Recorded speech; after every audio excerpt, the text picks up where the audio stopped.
Lord आपल्याला सदैव आनंदी ठेवणारा, निरोगी ठेवणारा आणि सर्व दुःखातून आणि कष्टातून आपल्याला बाहेर काढणारा आपला परमेश्वर येशू ख्रिस्त याच्या नावामध्ये सर्वांचं या ठिकाणामध्ये स्वागत. सर्वांना प्रेज लॉर्ड. पुन्हा एकदा रेव्हरंड मनोज तेलोळे मिनिस्ट्रीज या चॅनलमध्ये तुमचं स्वागत. या चॅनलच्या द्वारे अधिक आणि अधिक लोक आशीर्वादित होत आहेत, अधिक लोकांच्या जीवनामध्ये चमत्कार घडत आहेत, अनेक लोकांचं तारण होत आहे, अनेक लोकांच्या कुटुंबामध्ये परिवर्तन होत आहे. असं परमेश्वर या चॅनलच्या द्वारे कार्य करत असताना रेव्हरंड मनोज तेलोळे मिनिस्ट्रीज या चॅनलला आपण लाईक करूया, सबस्क्राईब करूया. त्या ठिकाणामध्ये एक बेलचं चिन्ह आहे, बेलचं एक आयकन त्या ठिकाणामध्ये आहे, त्या बेलच्या आयकनला आपण प्रेस करूया. त्यामुळे ज्यावेळेस वचनाचे नवीन व्हिडिओ तयार होतील ते तुम्हाला बघण्यासाठी त्या ठिकाणामध्ये लगेच उपलब्ध होऊ शकतील. आणि खरोखर परमेश्वर महान कार्य करत आहे. त्या ठिकाणामध्ये एक व्हॉट्सअप नंबर दिलेला आहे. त्या व्हॉट्सअप नंबरवर जर तुमच्या काही प्रार्थना विनंती असतील तर तुम्ही तुमच्या व्हॉट्सअप नंबरवर तुम्ही त्या ठिकाणामध्ये पाठवू शकता.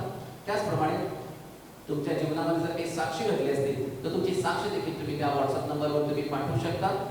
आणि परमेश्वर अद्भुतरित्या या चॅनलच्याद्वारे कार्य करत आहे. रेव्हरंड मनोज तेलोळे यांच्याद्वारे परमेश्वर अद्भुतरित्या कार्य करत आहे आणि त्याचं नाव उंच आणि उंच करत आहे. खरोखर ब्रदर चंद्रकांत उजगरे मिरज या ठिकाणातून त्यांचा फोन आला होता. त्यांनी पास्टरांना फोन केला आणि त्यांनी सांगितलं की त्यांना थायरॉइडची गाठ त्यांच्या शरीरामध्ये झालेली आहे आणि गाठ झाली म्हटल्यानंतर माणूस नाही का थोडासा घाबरतो आणि त्यांनी प्रार्थना करण्यासाठी सांगितलं. त्यांचा विश्वास होता आणि पास्टरांनी त्यांच्यासाठी प्रार्थना केली.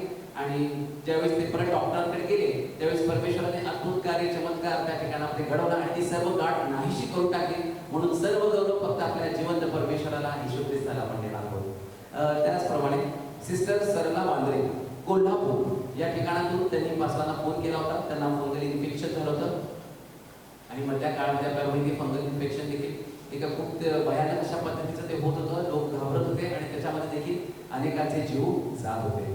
पण सिस्टर सरला वांद्रे कोल्हापूर या ठिकाणातून त्यांनी पहिल्यांदा पास्टरांना फोन लावला. त्यांनी सांगितलं सगळं फंगल इन्फेक्शनचं आणि पास्टरांनी त्यांच्यासाठी प्रार्थना केली आणि परमेश्वराने त्या ठिकाणामध्ये अद्भुत कार्य केलं. त्यांची फंगलची जी जागा होती ती सर्व काही परमेश्वराने आपोआप ती त्या ठिकाणामध्ये सर्व वाढली आणि ती सर्व स्किन गळून पडली आणि त्यांनी सांगितलं की पास्टर माझी स्किन पुन्हा एकदा पूर्वीसारखी चांगली झालेली आहे. सर्व गौरव परमेश्वराला. अद्भुत कार्य करणारा परमेश्वर आहे आणि तो अनेक साक्षींच्या द्वारे अनेक साक्षी घडत आहेत. त्या वचनाच्या द्वारे अनेकांचे जीवन बदलत आहे. म्हणून सर्व गौरव आपण परमेश्वराला देणार आहोत. आणि खरोखर ह्या सर्व गोष्टी घडण्यासाठी परमेश्वर ज्यांचा वापर करत आहे ते म्हणजे परमेश्वराचे महान सेवक रेव्हरंड मनोज तेलोळे. वचन घेऊन येत असताना आपण त्यांचं पुन्हा एकदा टाळ्यांमध्ये आपण स्वागत करू.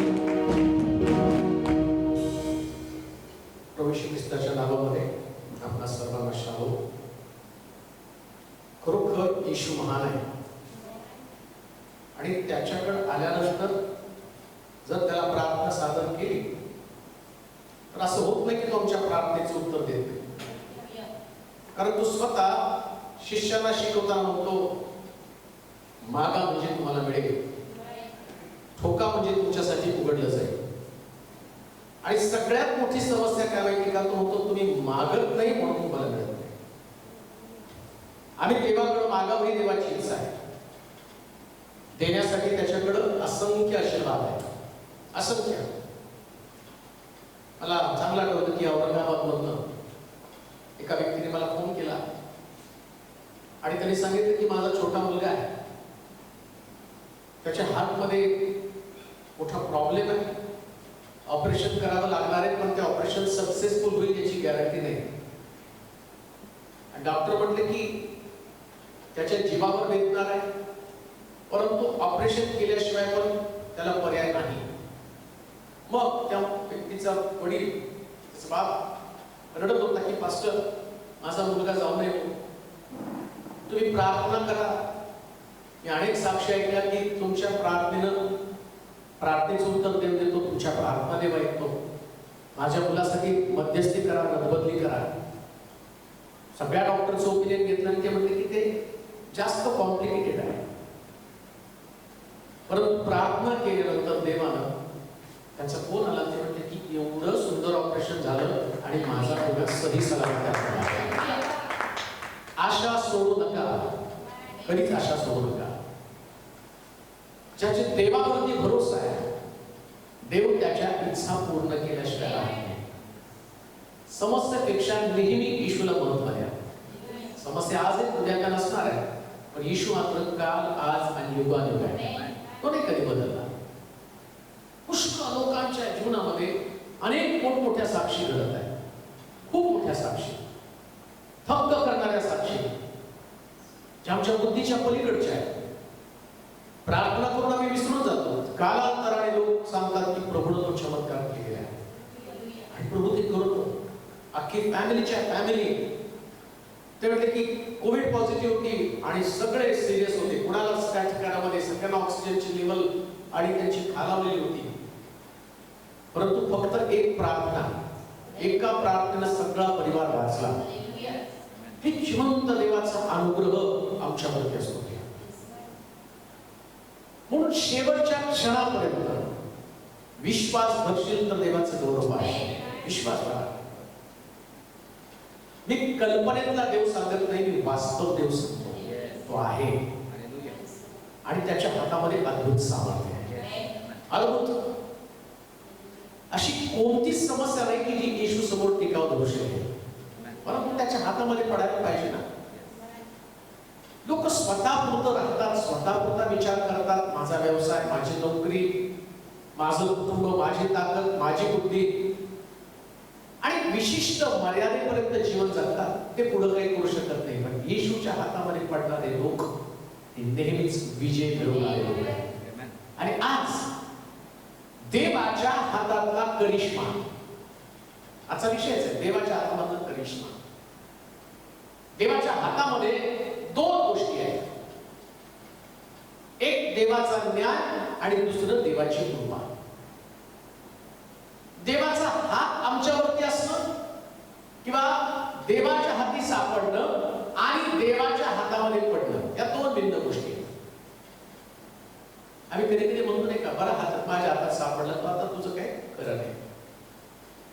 आणि दुसरी गोष्ट, तो तुम्ही तुझ्या हातात पडलो बाबा, आता तुला जे माझं करायचं ते. मग ती जी ग्रेस मिळते ना, जी कृपा मिळते, त्या दोन गोष्टीचा अभ्यास आम्हाला करणं गरजेचं आहे. म्हणून देवाच्या हातातला जो करिश्मा आहे, देवाच्या हातामध्ये शत्रूसाठी असणारा दंड, पण त्याच्या लोकांसाठी त्याच्याकडे कृपा आहे, त्याच्या हातामध्ये कृपा आहे.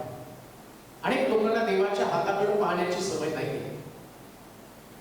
त्याच्या हाताकडे जर तुम्ही पाहिलं ना, मग तुम्ही आशावादी जीवन जगणार आहे. देवाच्या हाताकडे पाहणं फार गरजेचं आहे. देवाच्या हातामध्ये अनेक प्रकारच्या गोष्टी आहेत. पुष्कळ लोक, जसं सुंदर नावे दरवाजावर बसलेला तो लंगडा भिकारी, पेत्र, याकूब, योहान तिघजण देव, आणि नेहमी मंदिराच्या समयी जो मंदिराचा वेळ आणि त्या मंदिराच्या वेळेप्रमाणे आम्ही पाहतो की ते देवाच्या मंदिरामध्ये चाललेले होते. आणि बरेच लोक जाता जाता हातामध्ये दान घेऊन जात होते आणि भिकाऱ्याला देत होते. तसं याने पण काय केलं, हे पेत्र, याकूब, योहान मंदिरामध्ये जात असताना या सुंदर नामे दरवाजावरचा लंगडा भिकारी, त्यानं पण त्याच्या हाताकडे पाहिलं. त्यास पेत्र म्हणतो, माझ्या हातामध्ये सोनं रूप काही नाही, जे आहे ते तुला देतो. उठ, येशूच्या नावानं चालूला असं म्हटला. सोनं रुपयापेक्षा मौल्यवान असणारे येशूचं नाव त्याच्या हातामध्ये होतं. लंगडा भिकारी उड्या मारत मंदिरामध्ये गेला. लक्षात घ्या, ज्याचा देवाच्या हातावर विश्वास आहे ना, तो व्यक्ती मंदिराच्या बाहेर नाही तर मंदिराच्या आतमध्ये असतो. आता मंदिर चालू होणार, चर्च चालू होणार आहे. आता ती उड्या मारत देवाच्या मंदिरात पडण्याची उत्कट असली पाहिजे. बरेच लोक आता बरेच म्हणत होते, कधी चालवणार, कधी चालवता, बघू तुमचे काय देवी लागते, कसं चालू झाल्यावर काय तुम्ही हजर होतात. जे कधी चर्चला जात नाही ते पण फोन करून शकतात, कधी चर्च चालवणार आहे. म्हणजे चालू असतं तर मी आलो असतो. अरे इकडं तिकडं पाहू नको, देवाच्या हाताकडे पहा. देवाच्या हातामध्ये सगळं काय. वाचूया देवाच्या हातामध्ये काय. निर्गमाचं पुस्तक त्याचा 9वा अध्याय 1 पासून 3 पर्यंतची वचनं. निर्गमाचं पुस्तक त्याचा 9वा अध्याय आणि त्याचं 1 पासून 3 पर्यंतचं वचन. आज हे वचन जर तुम्ही ऐकलं तर त्यानंतर तुमच्या विचारांमध्ये बदल होणार आहे, तुमच्या धार्मिकतेमध्ये आणि तुमच्या देवाच्या मंदिराकडे पाहण्याचा दृष्टिकोन बदलणार आहे. निर्गमाचं पुस्तक 9वा अध्याय 1 ते 3 वचन. मग परमेश्वर मोशेला म्हणाला, फारोकडे जाऊन सांग, इब्रायचा देव परमेश्वर असे सांगतो की माझ्या लोकांनी त्यास जाऊ द्यावे. म्हणून त्यास जाऊ द्यावं. तू त्यास जाऊ देणार नाही. जाऊ देणार नाही.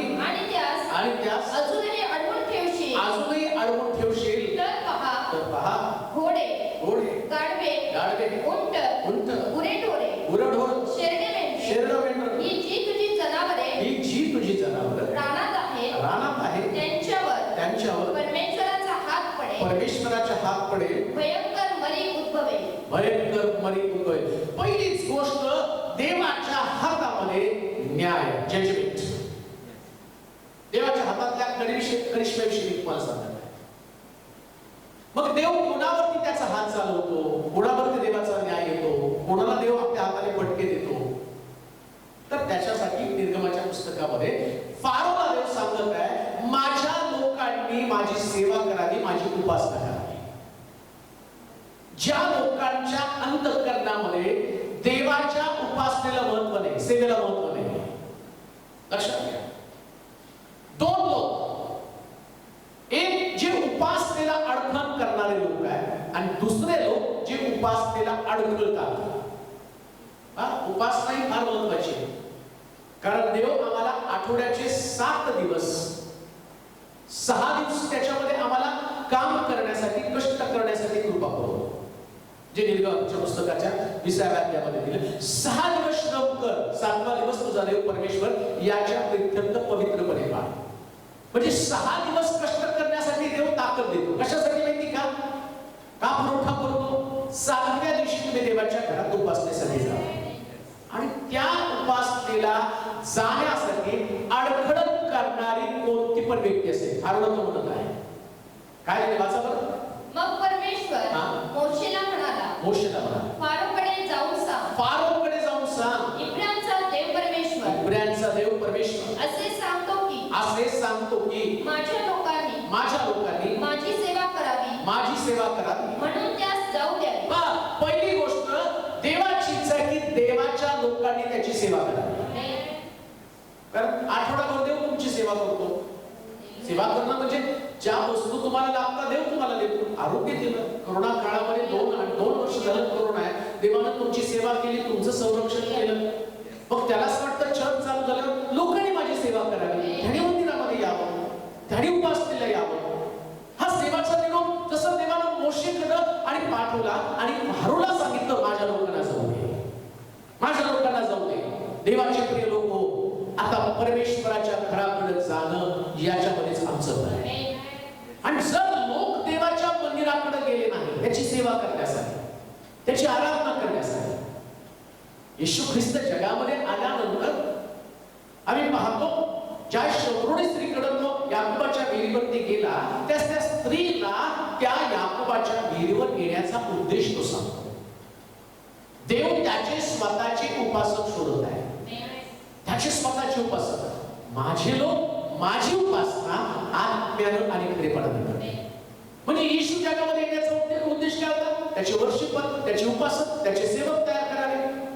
मग येशू ख्रिस्त स्वर्ग सोडून या पृथ्वी तलावरती आला. कशासाठी? तर त्याचे उपासक शोधावे. मग तुम्ही तुमचं घर सोडून देवाच्या मंदिरात येऊ शकत नाही. आणि समजा तुम्ही त्याला, देवाला जर दुय्यम स्थान दिलं, त्याला महत्वच दिलं नाही, त्याच्याविषयी तुमच्या अंतःकरणामध्ये ईर्ष्याच नाही, देवाविषयी तुमच्या अंतःकरणामध्ये आदर नाही, देवाच्या मंदिरात जाण्यासाठी तुम्ही अडखण चालत आहात. अडखण तर प्रभू 100% काढेल, पण तुमच्या अंतःकरणात ती उत्कंठा पाहिजे ना, उपासनेचं महत्व तुम्हाला पाहिजे ना. ज्याच्या अंतःकरणात उपासनेचं महत्व नाही तो म्हणतो माझा हात मी फारोवरती चालले. काम नाही का? झाले ते दिवस आतापर्यंत गेले. कोरोनाने पुष्कळांचे परिवार गेले, पुष्कळांचे रोजगार गेले, पुष्कळांचं आरोग्य निघून गेलं. त्यांना कायमस्वरूपी पिढीमध्ये ते राहिले. शारीरिक कष्ट, शारीरिक दुर्बलता त्यांच्यामध्ये आली. कायमस्वरूपी काही व्याधीने त्यांच्या घरामध्ये, शरीरामध्ये प्रवेश करून ठेवलेला आहे. कित्येकांचा चेहरा बदलून गेलेला आहे. पुष्कळ समस्या. परंतु यात सुटण्याचा मार्ग एकच, देवाच्या हाती सापडणं. देवाचा हात पडण्याच्या ऐवजी देवाच्या हाती सापडणं केव्हायचा. देवाच्या हाती सापडा. त्या देवाच्या हाती सापडाल तर देव तुमचं अडकत काढेल. मला पुढे जायचं. तुम्हाला यशस्वी व्हायचं का? मग देवाच्या हाती पडा. का? कारण सगळ्यात वेगवान धावणारा जगामध्ये फक्त देवच आहे. सगळ्यात मोठा विजयी हात देवाचाच आहे. सामर्थ्यशाली हात देवाचाच आहे. देवाच्या हातामध्ये करिश्मा आहे. देवाच्या हातामध्ये जादू आहे. देवाच्या हातामध्ये परिवर्तनाची ताकद आहे. परमेश्वराच्या हातामध्ये अडचण नाहीस करण्याची ताकद आहे. म्हणून तो मोशेला सांगतो, फारोला जाऊन सांग माझ्या लोकांना जाऊ दे. आज मला तुम्हाला हे वचन तुमच्यापर्यंत पोहोचू द्या. आता इथून पुढे कोणत्याच परिवारामध्ये कोणी सुद्धा उपासनेला जाण्यासाठी अडचण ठरवू नये. कोणीच कुणाला अडचण करू नये. आणि समजा एखादा व्यक्ती जर अडचण करत असेल, एखादा व्यक्ती कुटुंबामध्ये कधी कधी पत्नी जाती चर्चला, पती घरामध्ये बसतो. तो माझी सगळी तरतूद करून तुला चर्चला जायला पाहिजे. पहिल्यांदा माझं बघ, मग तुझं चर्च, मग तुझा देवदूत कर. अरे बाबा, तू तर देवाची सेवा करत नाही, ती करते, तिला तर करू दे ना. आणि तू जर अडचण केलं, काय फारूला काय काय शासन देईल म्हणतात, त्यास जाऊ देणार नाही, जाऊ देणार नाहीस, आणि त्यास अजूनही अडवून ठेवशील. अजून पण अडवून. आता एवढी मरी आहे, एवढं मरण पाहिजे, नोकऱ्या गेल्या, सगळं अजूनही तुमच्यामध्ये तेच कुरकुर आहे. अजूनही तुम्हाला तुमचं पोटच महत्वाचं आहे. म्हणून आम्ही गलतीकराच्या लोकांना पत्र लिहिताना बोलतो, अरे निर्बुद्ध गलती करा. पोट हा तुमचा देव, लाज हे तुमचं गौरव, आणि शेवट मात्र तुमचा नाश आहे. अजूनही तुम्हाला पोटच महत्वाचं वाटतं का? अजूनही तुम्हाला कामावरती गेल्यावर कधी जास्त काम असलं ना तर भूक पण लागत नाही. आणि म्हणतो नाही, ते करायलाच पाहिजे, कारण बॉसनं प्रेशर आणलेलं असतं. तो बॉस आज आहे, उद्या नाही, त्याची बदली होईल. पण हा बॉस कायमचाच आहे, त्याची कधीच बदली होणार नाही. तो रिटायर पण होणार नाही, तो मरणार पण नाही, त्याची सत्ता पण कधी संपणार नाही. तुमचा बॉस तुम्हाला प्रमोशन देऊ शकत नाही, पण हा बॉस मात्र तुम्हाला रोज आणि रोज पुढे घेऊन जाणार. मग याच्यासाठी तुमच्या अंतःकरणामध्ये एक काही आदर नाही, याच्याविषयी तुमच्या मनामध्ये कुठल्या प्रकारची भीती नाही. तुम्ही परिवारातल्या लोकांना जर अडचण करत असाल, तुम्हाला मंदिरामध्ये जाण्यासाठी, आणि जो जाण्यासाठी उत्सुक आहे, एखाद्या कुटुंबामध्ये एखादा तरुण असतो, वाजवणारा असतो, गाणारा असतो, काहीतरी मंडळीमध्ये सेवा करणारा असतो. परिवारातल्या लोकांनी त्याला अडचण करू नये. त्याला सांगितलं पाहिजे, पहिले देवाचं काम कर. कारण देवाचं काम जर केलं ना तर आमचे घोडे, आमचे जनावरं, आमची शेतीबाडी, आमची नोकरी, आमची पगारामधली बरकत ही सगळी सुरक्षित राहणार. अडचण करणाऱ्याच्या बाबतीमध्ये मग त्याचं शुभवर्तमान 18 अध्याय 6 आणि 7 वचन वाचा बरं. मग त्याकडून शुभवर्तमान 18 अध्याय 6 आणि 7 वचन काय म्हटले त्या ठिकाणामध्ये? मग त्याच्या शुभवर्तमानामध्ये 18 अध्यायाच्या 6 आणि 7 वचनामध्ये, माझ्यावर विश्वास ठेवणाऱ्या या लहानातील एकाला, माझ्यावर विश्वास ठेवणाऱ्या या लहानातील एकाला, जो कोणी लहान व्यक्तीला पण अडचण करायचं नाही. बाकीच्यांचं तर जाऊ द्या, नवरा बायकोचं तर नवऱ्याचं, बायकोचं, सासूचं, सासऱ्याचं, आईचं, या सगळ्यांचं सोडा. तो संडे स्कूलचं सुद्धा अडचण असता कामा नये.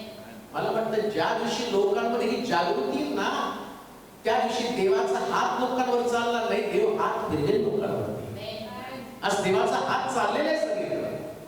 परिवारामध्ये देवाचा हात चाललेला आहे, कारण देवाच्या हातामध्ये न्याय. जे फारोला त्यानं सांगितलं, काय सांगितलं होतं फारोला? तू त्यास जाऊ देणार नाहीस, आणि त्यास अजून पण अडवून ठेवशील. तर पहा, घोडे, गाढवे, उंट, गुरेढोरे, शेरडे, मेंढरे, ही तुझी जनावरे आहेत, रानात आहेत, त्यांच्यावर परमेश्वराचा हात पडेल. हे सगळे आता पहा, एक तोडला उंट, काय गुरेढोरे, शेरडे, मेंढरे, आणि काय उंट, घोडे, गाढवे, उंट, गुरेढोरे, घोडं, गाढवं, उंट, हे काय? हे सगळे तुमची वाहन आहे. आणि मधल्या काळात सगळी वाहनच ठप्प झाली. कोरोना आला आणि त्याच्यानंतर आता लोकांना परत असं वाटलं की सायकलवरती जावं, कारण देव सगळं ठप्प करायला लागला ना. लोकांना आराधनेचं महत्व नाही. देऊन बघितलं तरी गाड्या सगळ्या 4 व्हीलर दिल्या, 2 व्हीलर दिल्या, सगळ्या चांगली वाहनं दिली. पूर्वी तुमच्याकडे त्याच्यापेक्षा भारी वाहनं देवानं तुमच्याकडे दिली, पण परिणाम काय झाला? सगळं देऊन सुद्धा लोक देवाच्या मंदिरात त्याच्या उपासनेसाठी नाही, आराधनेसाठी ते नाही. एवढी चांगली वाहनं देवाने त्याला पुरवठा करून दिला, पण अजूनही उपासनेला अडकलंय. पूर्वी तर कारण सांगत होतो, नाही आम्हाला रिक्षा नाही मिळाली, मग आम्हाला अमकं नाही झालं, तमकं नाही झालं. आता देवानं तुम्हाला सगळं दिलं, कशासाठी माहिती का? फक्त त्याची सेवा करण्यासाठी. सेवा करण्यासाठी देव देतो, हे तुमच्यासाठी नाही प्रिया. तुम्ही देवाची सेवा करता म्हणून त्याचं प्रतिफळ देव तुम्हाला देतो. ही तुमची बुद्धी, तुमची ताकद नाहीये, तुमच्या बुद्धीनं ते घडणार नाही. त्याच्यासाठी तुम्हाला देवाची कृपाच लागणार आहे. हे पुढे तुम्हाला दाखवणार आहे. जसं तुम्ही पुढे जाल तसं तुम्हाला कळेल की देवाच्या हातूनच ते आम्हाला मिळाले आहे. काम करण्यासाठी तुम्हाला ताकद देवाने दिली. तुमचा आर्थिक पुरवठा मजबूत केला म्हणून तुमच्याकडे आहे ना. तुम्ही कामच नसतं केलं तर काय सरकारनं तुम्हाला घरी आणून दिलं असतं, नाही या असतं ते लोरे आणि तुम्ही घरी झोपा आणि तुम्हाला फोर व्हीलर पाठवतो. करतो काय घेऊन? घरी झोपणारच आहेस ना. झोपणार आहे तर त्या अंगावर चादर घेऊन झोप. तुला कशाला फोर व्हीलर लागते, तुला कशाला टू व्हीलर लागते, तुला कशाला चांगली गाडी लागते. पण देव, तुम्ही त्याची सेवा करता म्हणून देव तुम्हाला आशीर्वाद देतो. मग त्या सेवेमध्ये अजून जोश यायला पाहिजे. जर तू तसं केलं नाही तर तुझी शेती आणि तुझे गुरढोरं आणि तुझे सगळी वाहनं, या सगळ्या वाहनांवरती मी माझा हात चालवेल. आता तरी आम्हाला देवाकडे वळणं गरजेचं आहे. परत मग त्याच्या शुभवर्तमानामध्ये जाऊया. 18:6 काय म्हणतो? माझ्यावर विश्वास ठेवणार या लहानातील एकाला जो कोणी अडखळवेल त्याच्या गळ्यात मोठ्या जात्याची तळी बांधून त्याला समुद्राच्या खोल पाण्यात बुडवावे. यात त्याचे हित आहे. कशात त्याचं हित आहे? कोण घरी आणि चर्चला जाताना नाश्त्याचा अडखळ करतो, माझा नाश्ता देऊन मग तू चर्चला जा म्हणतात ना. बायबल सांगतं त्याच्या गळ्यात जात्याची तळी घालून, ओढ्यात नको, विहिरीत नको, नदीत नको, सगळ्यात खोल समुद्र आहे आणि तिथे त्याला टाकतो. इतकी सेवा महत्वाची आहे. पुढे काय म्हटलं असून? हे अडखळण्यामुळे, या अडखळण्यामुळे जगाची केवढी, अडखळण्यामुळे जगाची केवढी दुर्दशा होणार. आजपर्यंत लोक सेवेसाठी अडखळले, आजपर्यंत लोक उपासनेसाठी अडखळले, आजपर्यंत लोक प्रभूचं काम करण्यासाठी अडखळले. आम्ही म्हणतो हे कशाला आलो, कशाला बरी अजूनपर्यंत टिकले, अजून किती दिवस चालणार आहे? काही लोकांनी तर सांगितलं, सायंटिस्ट लोकांनी, कोरोना संपणारच नाही. मग किती दिवसांनी कोरोना संपणार आहे? मी तुम्हाला सांगतो कोरोना कधी संपणार आहे. ज्या दिवशी लोक देवाच्या सेवेला महत्त्व देतील त्या दिवशी संपणार आहे. अडखळणं आणि त्यापासून लोक वंचित होतील आणि प्रभूच्या घराला महत्त्व देतील, प्रभूच्या मंदिराला महत्त्व देतील, आराधनेला महत्त्व देतील. आतापर्यंत तुमच्या औषधाला महत्त्व दिलं, आतापर्यंत तुमच्या कुटुंबाला महत्त्व दिलं, आतापर्यंत तुमच्या नोकरीला महत्त्व दिलं. काय वाचलं सांगा? ना कुटुंब वाचलं, ना नोकरी वाचली, ना तुमचं आरोग्य टिकून राहिलं. जर देवाच्या सेवेला महत्त्व दिलं असतं तर आतापर्यंत असे कितीतरी मरणारे प्रभूच्या राज्यामध्ये राहिले असते. जो कोणी अडखळ करेल, लहानातला लहान व्यक्तीला जरी कोणी अडखळेल तो तर जगाची केवढी दुर्दशा होणार आहे. अजून तर सुरुवात काही पण नाही झालेली, याच्यापेक्षा भयंकर परिस्थिती जगाची होणार आहे. आणि त्याचं कारण काय असेल तर बायबल सांगतो, तो म्हटला माझ्या लोकांना माझी सेवा करण्यासाठी जाऊ दे. सेवा करणं तितकं महत्वाचं आहे. कोणीच कोणाला अडखळ करू नका, अडखळ करू नका. मुक्तपणे देवाची सेवा करा. जीवनामध्ये सगळ्यात महत्वाचं काय असेल तर फक्त प्रभूची सेवा, फक्त प्रभूची सेवा. आम्ही त्याला प्रभू म्हणतो ना. प्रभू म्हणजे आमच्यावरती अधिकार गाजवणारा व्यक्ती, ज्याच्यासमोर आम्ही झुकत आहोत, ज्याच्यासमोर आम्ही झुकत आहोत, त्याची सेवा महत्वाची आहे. माझा फारोला काय म्हणतो तो? तू त्यास जाऊ देणार नाही, जाऊ देणार नाहीस आणि त्यास अजूनही अडवून ठेवशील, अजून पण अडवून ठेवशील. तर पहा घोडे, गाढवे, उंट, गुरेढोरे, शेरडे, मेंढरे, ही जी तुझी जनावरे आहेत, रानात आहेत, त्यांच्यावर परमेश्वराचा हात पडेल, भयंकर मरी उद्भवेल. इस्रायलांची गुरेढोरे तो अजून पण फारोनी माझ्या लोकांना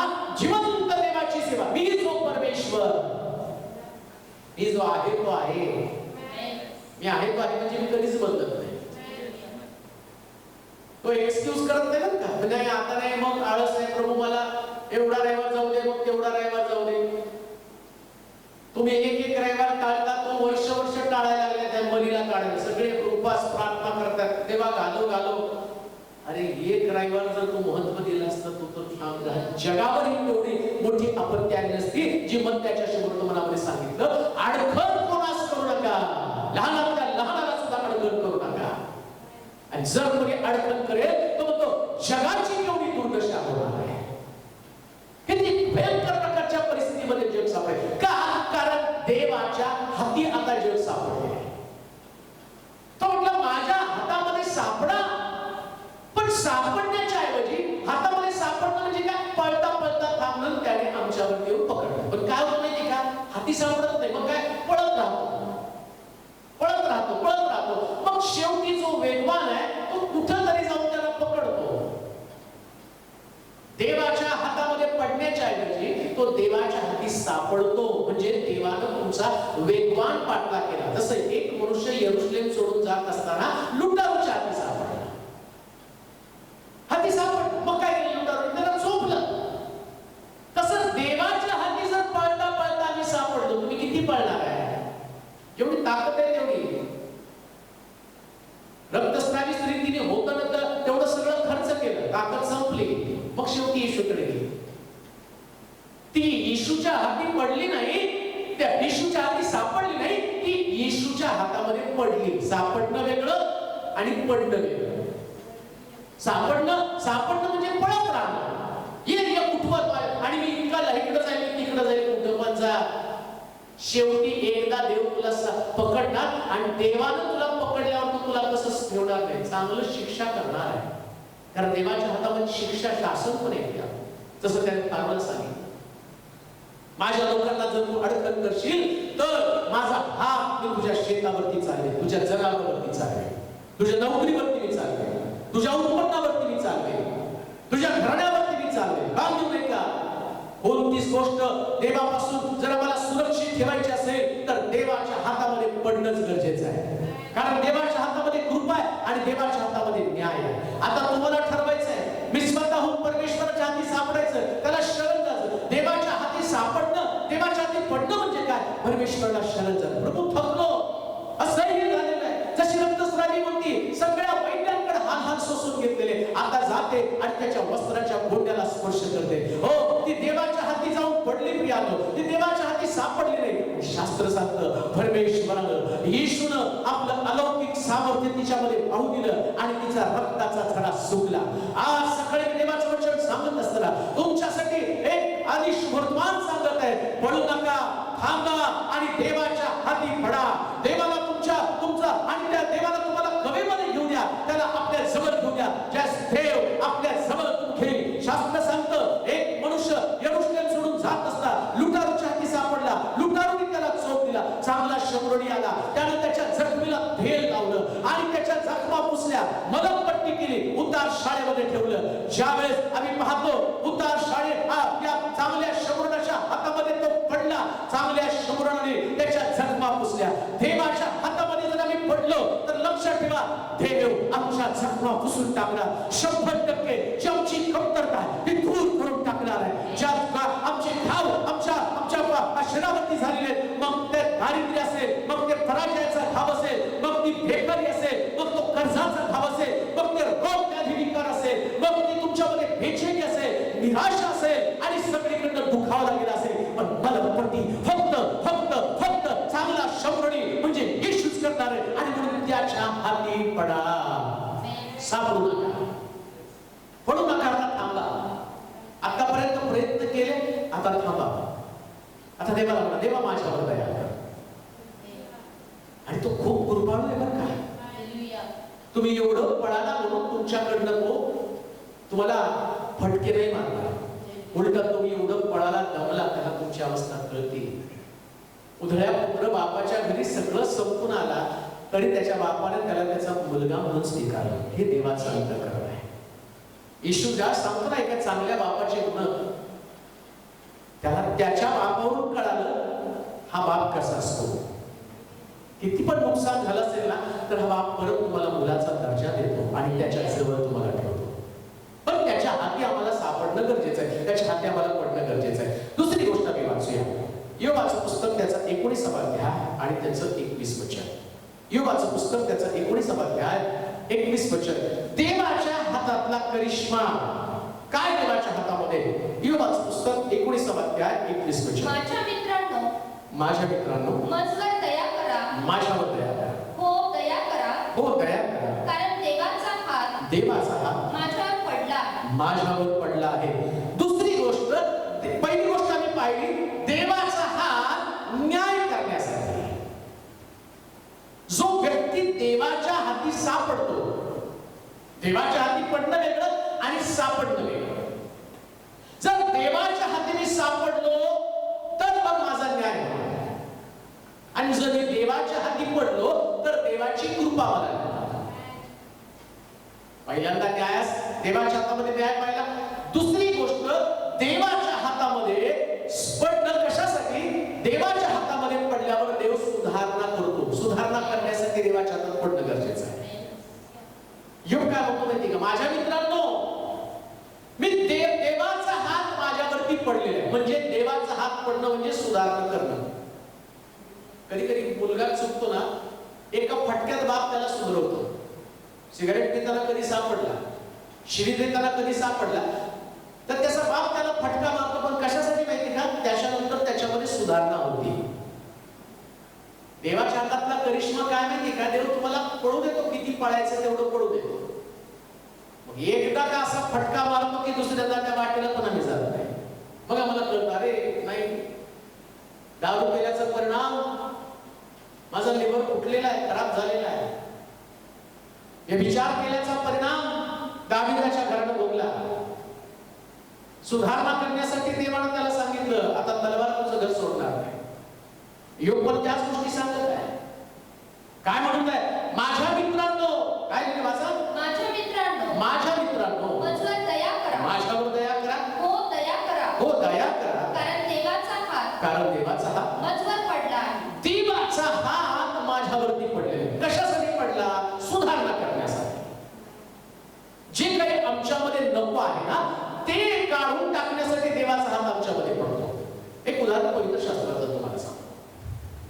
योना जो देवाच्या वचनामध्ये सांगितलेला देवाचा संदेश आहे, हा संदेश ज्याला देवानं सांगितलं तो निनिवेला झाला, गेला तार्शिशला. मधल्या स्टोरीमध्ये आम्ही पाहिलं की मग त्याला समुद्रामध्ये फेकलं, मासा आला, माशाने येऊन त्याला निनिवेमध्ये टाकलं. आता योनानं एवढ्या चुका केल्या, त्या चुका केल्यानंतर त्याला शासन पण मिळालं. बरं, शासन मिळालं. तो माशाच्या पोटामध्ये असताना प्रार्थना करतो, देवा मी चुकलो आणि माझ्यावरती दया कर. देवानं त्याची प्रार्थना ऐकली, माशाच्या पोटातनं त्याला बाहेर काढलं. म्हणजे योनाचा पश्चाताप योनाला परत निनिवेमध्ये आणतो. मग योना निनिवेमध्ये आल्यावर त्याला देवानं दिलेलं शासन विसरून गेला. देवानं त्याला सांगितलं निनिवेमध्ये जा, मी निनिवेचा नाश अग्निगंधकाच्या द्वारे करणार आहे. योना गेला निनिवेमध्ये, शुभवर्तमान सांगितलं. शुभवर्तमान सांगितल्यावरती आता तो वाट पाहायला लागला, कधी एकदा अग्निगंधक पडतं. इथली गुरं ढोरं जनावरं माणसं कधी मरून जातात. माणसं काही मरायला तयार नाही, गुरं ढोरं काही मरायला तयार नाही. याच्या उलट काय घडलं की या योनाला आम्ही पाहतो की तो मरणाची वाट बघत बसला आणि त्याला खूप उन्हाचा त्रास व्हायला लागला. मग देवानं काय केलं, एक तुतीचं झाड उगवलं आणि त्या तुतीच्या झाडाच्या सावलीखाली योना बसला. आणि बसला तर कशाची वाट बघत बसला माहिती का? अहो, शुभवर्तमान सांगितलं तर परिवर्तन व्हावं ही वाट बघायला पाहिजे, नाश व्हावा हे नाही. कारण देवाची इच्छा नाही, तो कुणाचा नाश होऊ नये तर प्रत्येकाला सार्वकालिक जीवन प्राप्त व्हावं. तो कशासाठी आला? सार्वकालिक जीवन देण्यासाठी. मग देव सुधारण्यासाठी आपला हात चालवतो. आता इथं काय घडलं? निनिवेच्या लोकांनी सगळ्यांनी पश्चाताप केला. निनिवेच्या लोकांनी, गुरढोरांनी, जनावरांनी सुद्धा पश्चाताप केला. म्हशी त्या ठिकाणावर उपाशी राहिल्या, बैल उपाशी राहिले, कोंबड्या उपाशी राहिल्या, सगळं पशु पक्षी सगळे आम्ही मापक उपाशी राहिले आणि ते देवाजवळ विलाप करतात. राजाने म्हटलं कोणालाच खायला द्यायचं नाही. देवानं ते पाहिलं आणि मग त्यानं त्यांचा नाश करण्याचं सोडून दिलं. इकडं काय झालं माहिती का, योना नाश होत नाही म्हणून त्या ठिकाणामध्ये देवाला दोष द्यायला त्याला सुरुवात केली. देवानं काय केलं, किडा पाठवला, रात्रीतनं तो वेल खाऊन टाकला आणि तो योना मूर्छितून पडला आणि देवाला म्हणतो मला मारून टाक. पण तू या लोकांचा नाश करायच्या ऐवजी मला त्रास देत आहे. तो म्हणतो अरे जो वेल तू लावला त्याला पाणी तू घातलं नाही, मीच लावला, मीच वाढवला, मीच त्याला जाळून टाकलं, तर त्याच्यासाठी तुला एवढं वाईट वाटतं. हे तर माझे लोक आहेत. तुला वेलाबद्दल वाईट वाटतं, मला लोकांबद्दल वाईट वाटणार नाही का? पण योनाला जी शासन देवाला केलं, त्याचा हात त्याच्यावरती टाकला ना, मूर्छित होऊन पडला.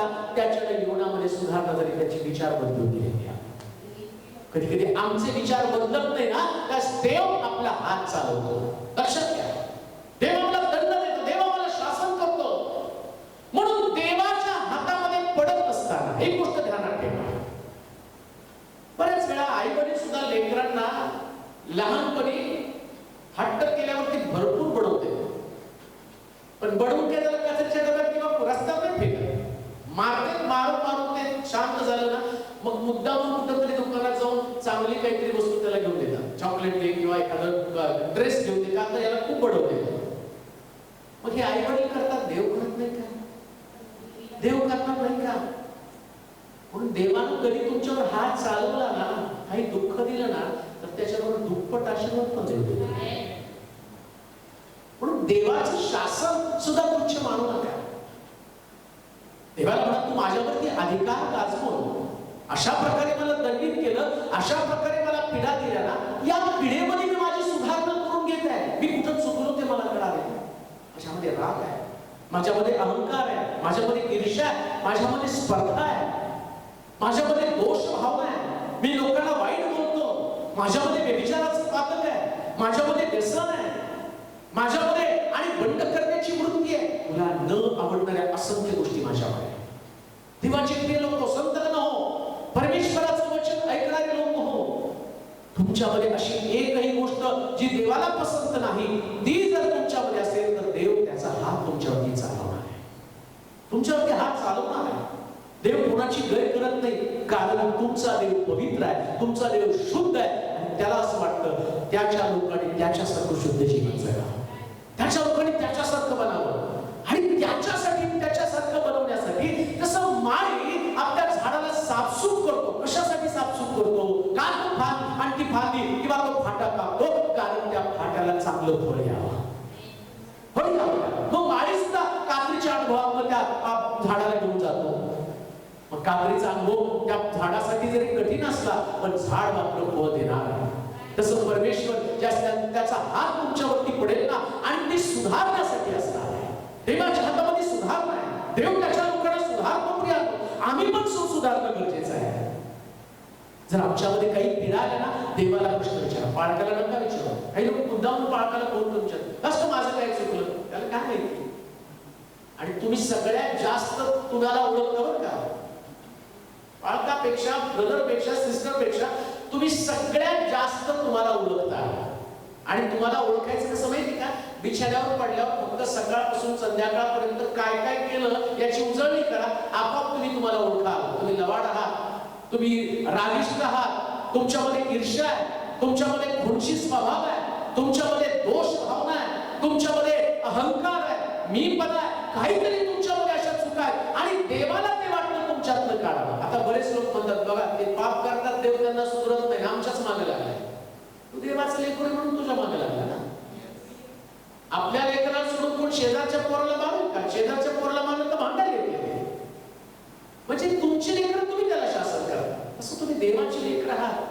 म्हणून देव तुम्हाला मारतो, पण त्याच्या मारण्यामागे तुमचा नाश व्हावा असं नाही, तर तुम्हाला दुप्पट द्यावं, सगळं तुम्हाला विपुल प्रमाणामध्ये मिळावं. काम नाही का? देवाच्या हातामध्ये पडणं ही सगळ्यात चांगली गोष्ट आहे. हातामध्ये सापडू नका, त्याच्या हातामध्ये तुम्ही पडा. आणि म्हणून जर देव, आणि अजून एक गोष्ट मी तुम्हाला सांगतो, देव जरी मारायला लागला ना, तो गुंडासारखं मारत नाही, हलक्या हाताने मारतो. असं म्हणतात ना, मांजरीचे दात पिलाला लागत नाही. पिलाला देताना मांजर बरोबर देते, पण दुसऱ्याला चावताना मात्र कडकडून चावते, की त्यांनी तिचं नाही नादी लागलं पाहिजे. हलक्या हाताने मारल तुम्हाला, त्याच्या चापट लागल्याच्या वेदना तुम्हाला होतील, पण इजा मात्र होणार नाही, नुकसान होणार नाही. 100% सुरक्षित हाताने देव तुम्हाला स्थिर करणार. तुमचं नुकसान होऊ देणार नाही, तुमची हानी होऊ देणार नाही. म्हणून आमच्यातलं कमीपण काढणं हा देवाचा अधिकार आहे. तो बाप म्हणून आमच्यातलं कमी काढण्यासाठी आपला हात चालवतो. तो योग म्हणतो, माझ्या मित्रांनो, काय म्हटले, माझ्या मित्रांनो माझ्यावर दया करा, माझ्यावर दया करा, हो दया करा, दया करा, कारण देवाचा हात मजवर पडला आहे. तो म्हणतो मित्रांना, म्हणतो माझ्या मित्रांनो माझ्यावर दया करा, कारण देवाचा हात माझ्यावरती पडलेला आहे. पुन्हा मी तुम्हाला सांगतो, तुमच्यातल्या काही चुका सुधारण्यासाठी देव तुमच्यावरती हात टाकतो, पण तो हात तुम्हाला उद्ध्वस्त करण्यासाठी नव्हे, तर तुम्हाला रिपेअर करण्यासाठी, तुमची पुनर्बांधणी करण्यासाठी, तुम्हाला स्थिर करण्यासाठी आणि तुम्हाला देवाचं लेकरू बनवण्यासाठी आहे. त्याच्यासारखं बनावं, त्याच्यासारखे विचार तुमच्याकडे असावे, त्याच्यासारखं मोठं मन तुमच्याकडे असावं, त्याच्यासारखं क्षमेचं अंतःकरण तुमच्याकडे असावं, त्याच्यासारखं वैशिष्ट्यपूर्ण जीवन तुमच्याकडे असावं. एक शिस्तबद्ध, एक साचेबद्धपणा आणि डिसिप्लिन. जसा तुमचा देव हा शिस्तीचा देव आहे, तसं तुम्ही शिस्तीमध्ये वाढावं, तसं तुम्ही विजय मिळवावा, याच्यासाठी देवाचा हात तुमच्यावरती पडतो.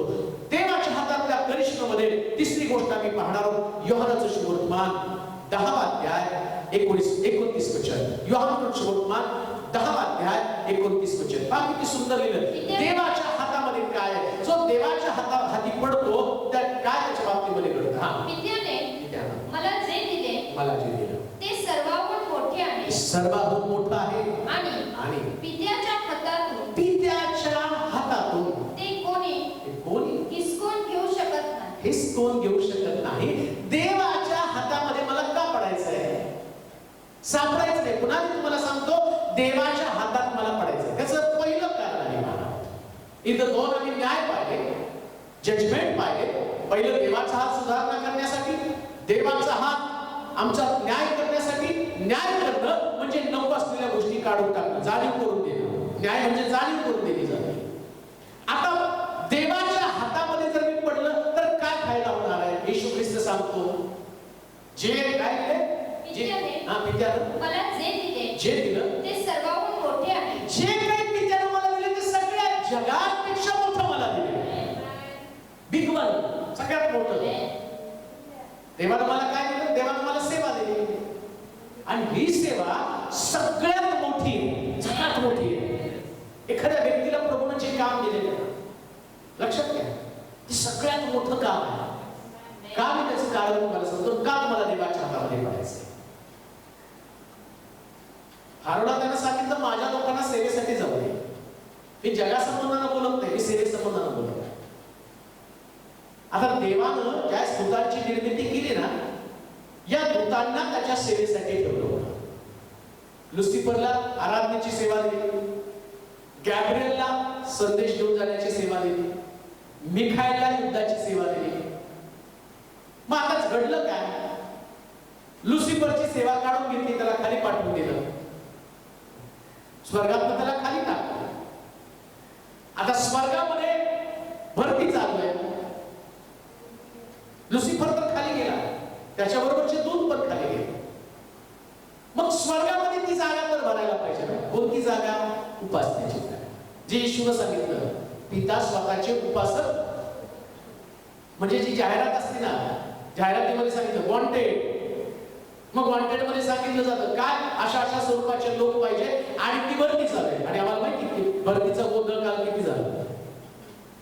बिचारे सगळे इकडून तिकडून धावत पळत आले, परीक्षा कॅन्सल झाली, इतके नाराज झाले लोक. का करते म्हटलं, आम्हाला परीक्षा देऊन ती नोकरी लागायची.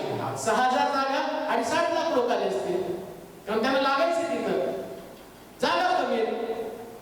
तो येशू म्हणतो, स्वर्गात माझ्या पित्याकडे राहण्यासाठी पुष्कळ जागा आहे, तिथं पुष्कळ जागा आहे. पण तरी पण क्वालिटी बाजूला खुश होते पाहिजे. माझे उपासक, माझी उपासना, त्याचे उपासक, स्वतःचे उपासक नको. कधी कधी आम्ही स्वतःचे उपासक बनतो. हेअरस्टाईल इकडं तिकडं वेगळ्या बांधल्या, मग त्याचा लूक कसले तर वाकडे तिकडे कपडे घातले, आजकट बिचकट हावभाव केले, वर्शिप करतात, ते देवाचे उपासक नाही. क्षमा करा, उपासनेमध्ये एक गांभीर्य असतं.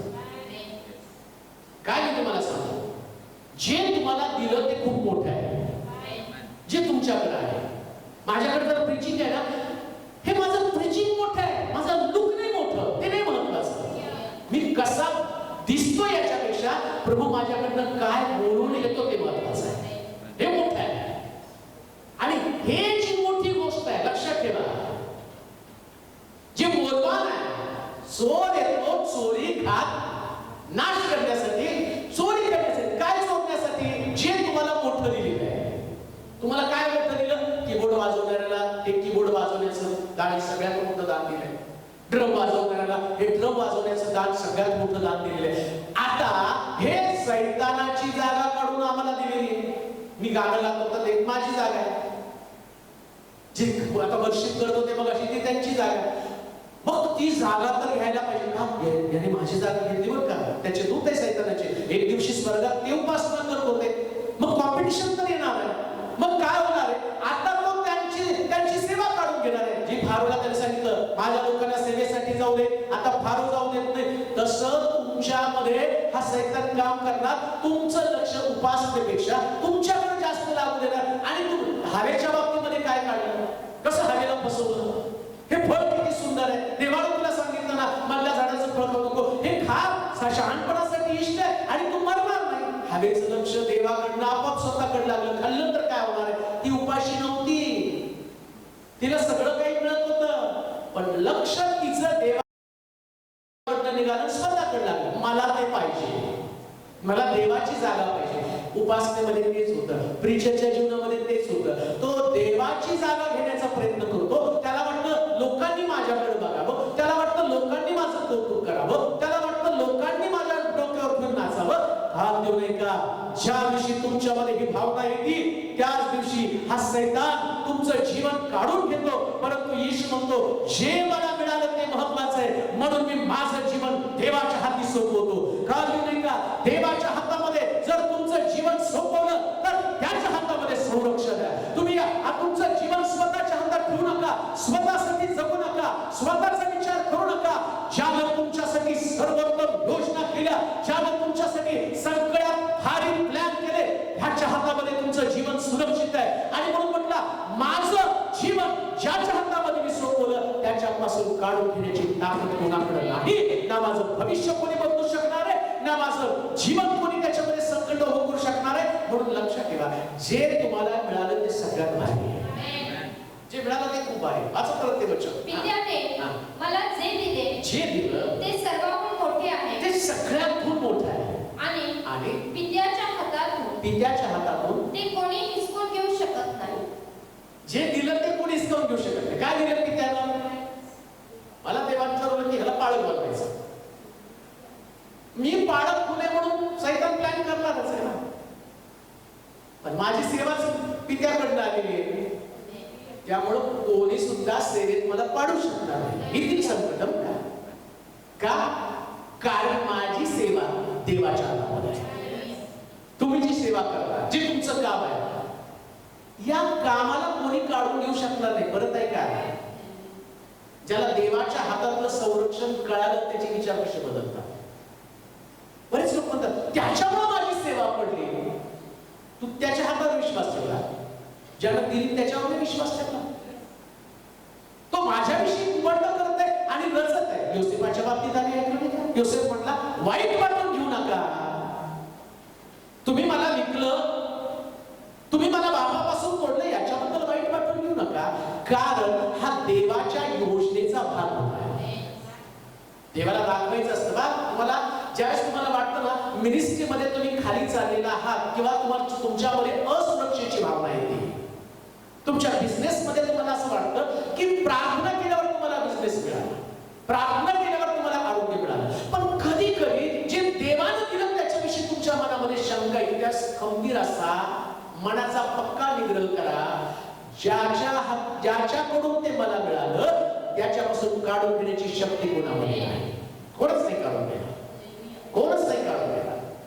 आली संकट खूप, 25 वर्षाच्या सेवेत खूप संकट आहे. पुष्कळ पाळत लोकांनी मला सांगितलं तुझी सेवा संपली, आता सोलापूर सोडून निघून जा.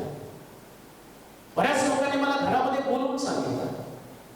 एक पाळत नव्हता की ज्या पाळकाने मला त्या दिवसामध्ये सांगितलं नाही आणि सांगितलं की तुझं संपलंय, आता इथून जा, तू उभं नाही राहू शकला. पण माझ्याकडे जो दृष्टांत होता, जो कॉलेजमध्ये असताना 12वीला असताना प्रभूने मला दिला होता, याच क्षेत्रामध्ये तुला देवाचं वचन टाकायचं. पण त्यानं दिलं ते टिकलं, कारण त्याच्या हातामध्ये संरक्षण. पण जे देव तुम्हाला देतो ना ते तुटणारं नव्हे तर टिकणारं देत असतो, कारण त्याच्या हातामध्ये पावर, त्याच्या हातामध्ये सामर्थ्य. मग तुमचे विचार बदलले पाहिजे. जे प्रभूकडून आहे ना ते मी नियमितपणे करत राहणार, कारण त्याने दिलं तोच घेणार आहे. कोणी व्यक्ती नाही, समोरची व्यक्ती नाही घेणार. पुढे झालं योसेफाला देवाकडनं पाचारण होतं, 11 पेंड्या तुझ्या पेंडीला नमन करते.